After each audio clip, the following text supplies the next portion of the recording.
ಓಂ ಗುರುರ್ಬ್ರಹ್ಮ ಗುರುರ್ವಿಷ್ಣು ಗುರುರ್ದೇವೋ ಮಹೇಶ್ವರಃ ಗುರುರೇವ ಪರಂ ಬ್ರಹ್ಮ ತಸ್ಮೈ ಶ್ರೀ ಗುರವೇ ನಮಃ.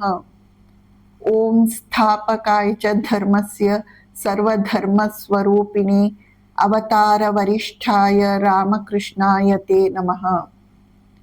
ಪ್ರೀತಿಯ ಬಂಧುಗಳೇ,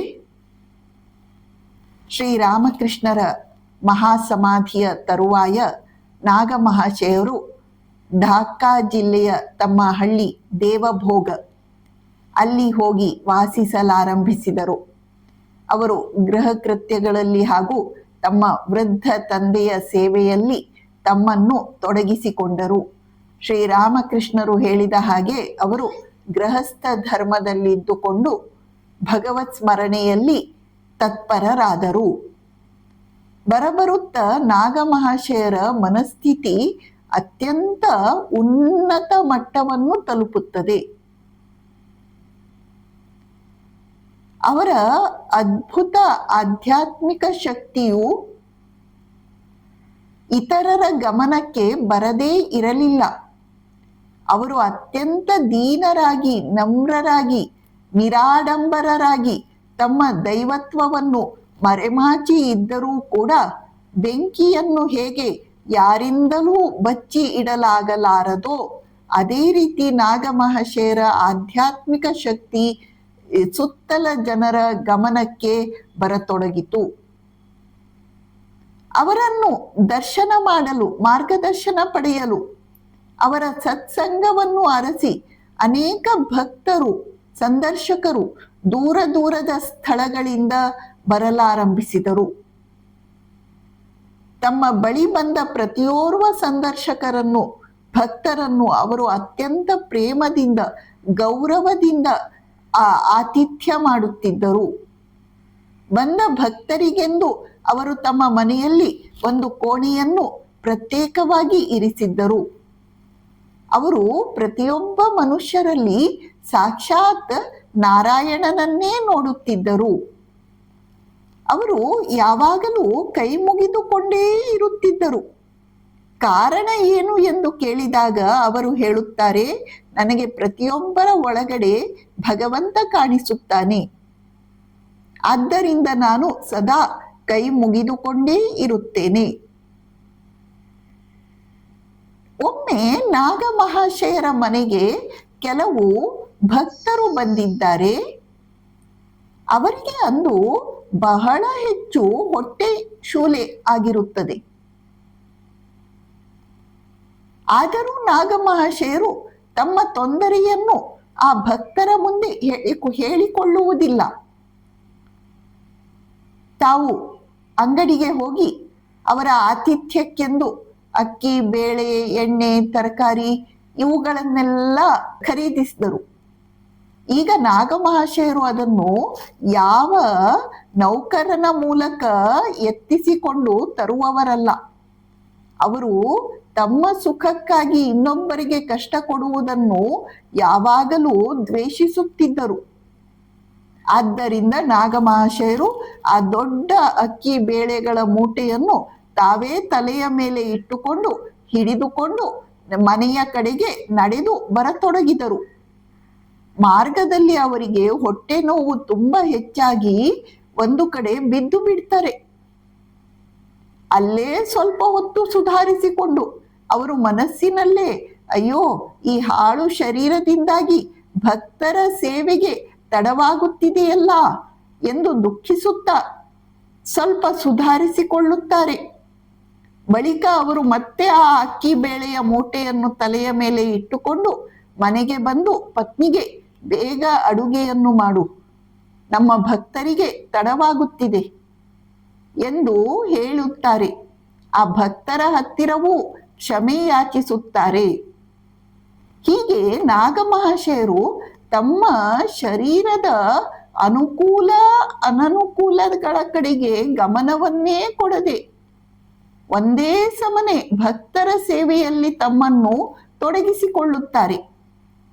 ಇನ್ನೊಮ್ಮೆ ಕೆಲವು ಭಕ್ತರು ಆಗಮಿಸಿದ್ದಾರೆ.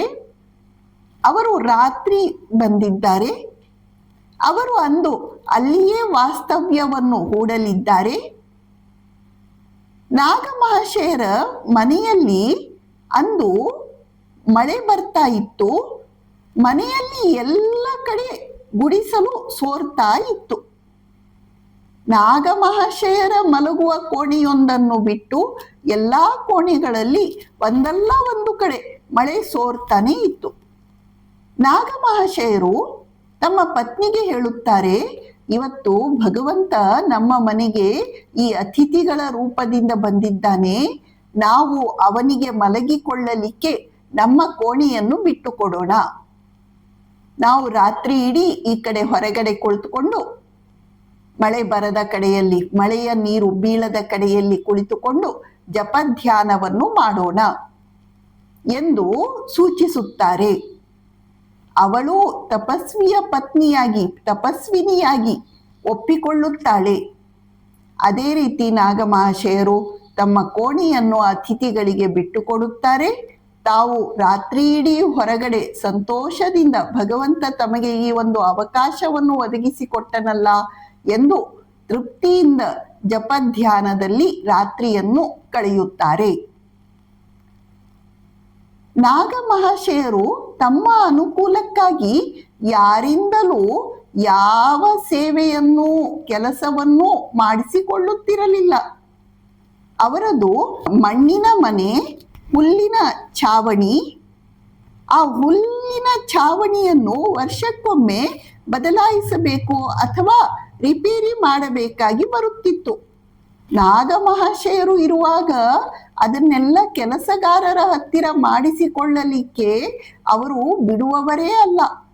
ಅವರು ಇಲ್ಲದ ಸಮಯವನ್ನು ನೋಡಿಕೊಂಡು ಅವರ ಪತ್ನಿ ಶರತ್ಕಾಮಿನಿ ಕೂಲಿಯಾಳುಗಳ ಹತ್ತಿರ ತಮ್ಮ ಮನೆಯ ಛಾವಣಿಯನ್ನು ರಿಪೇರಿ ಮಾಡಿಸಿಕೊಳ್ಳುತ್ತಿದ್ದರು. ಆದರೆ ಈ ಬಾರಿ ಮಾತ್ರ ಬಹಳ ದಿನಗಳಾದರೂ ನಾಗ ಮಹಾಶಯರು ಬೇರೆಲ್ಲಿಗೂ ಹೋಗಲಿಲ್ಲ. ಅವರು ಮನೆಯಲ್ಲೇ ಇದ್ದಾರೆ. ಛಾವಣಿಯನ್ನು ರಿಪೇರಿ ಮಾಡುವುದು ತುರ್ತಾಗಿ ಬೇಕಾಗಿತ್ತು. ಆದ್ದರಿಂದ ಶರತ್ಕಾಮಿನಿ ಒಬ್ಬ ನೌಕರನನ್ನು ಕರೆಯಿಸಿಕೊಂಡು ಆ ರಿಪೇರಿ ಕೆಲಸಕ್ಕೆ ತೊಡಗಿಸ್ತಾಳೆ. ನಾಗ ಮಹಾಶಯರ ಗಮನಕ್ಕೆ ಬರುವ ಮೊದಲು ಆ ಕೆಲಸವನ್ನು ಮುಗಿಸಬೇಕು ಎಂದು ಅವರು ಆಲೋಚಿಸಿದ್ದರು. ಆದರೆ ಅಷ್ಟರಲ್ಲಿ ನಾಗ ಮಹಾಶಯರು ನೋಡಿಯೇ ಬಿಟ್ಟರು. ಅವರಿಗೆ ಬಹಳ ವ್ಯಥೆಯಾಯಿತು. ಈ ಶರೀರದ ಸುಖಕ್ಕಾಗಿ ನಾನು ಇನ್ನೊಬ್ಬರಿಗೆ ಕಷ್ಟವನ್ನು ಕೊಡುತ್ತಿದ್ದೇನೆ, ಇಂತಹ ಗೃಹಸ್ಥ ಧರ್ಮಕ್ಕೆ ಧಿಕ್ಕಾರವಿರಲಿ ಎಂದು ಅವರು ಒಂದೇ ಸಮನೆ ಶ್ರೀರಾಮಕೃಷ್ಣರಲ್ಲಿ ಮೊರೆ ಇಡುತ್ತಾ ಕಂಬನಿಗರೆದರು. ಬಳಿಕ ಅವರು ಅಲ್ಲಿರುವ ಒಂದು ಕಲ್ಲನ್ನು ತೆಗೆದುಕೊಂಡು ತಮ್ಮ ಹಣೆಗೆ ಜಜ್ಜತೊಡಗಿದರು. ಅವರ ಸಂತಾಪವನ್ನು ನೋಡಲಾಗದೆ ಕೂಲಿಯಾಳು ಛಾವಣಿಯ ಮೇಲಿನಿಂದ ಇಳಿದು ಕೆಳಕ್ಕೆ ಬರುತ್ತಾನೆ. ಅವನು ಕೆಳಗೆ ಬರಲಿಕ್ಕಿಲ್ಲ. ನಾಗಮಹಾಶಯರು ಅವನಿಗೆ ಬೀಸಣಿಗೆಯಿಂದ ಗಾಳಿಯನ್ನು ಹಾಕುತ್ತಾರೆ. ಅವನಿಗೆ ತಂಬಾಕು ಸೇದಲು ಕೊಡುತ್ತಾರೆ. ಅವನಿಗೆ ಒಂದು ದಿನದ ಪೂರ್ತಿ ಕೂಲಿಯನ್ನು ಕೊಟ್ಟು ಗೌರವದಿಂದ ಕಳಿಸಿಕೊಡುತ್ತಾರೆ.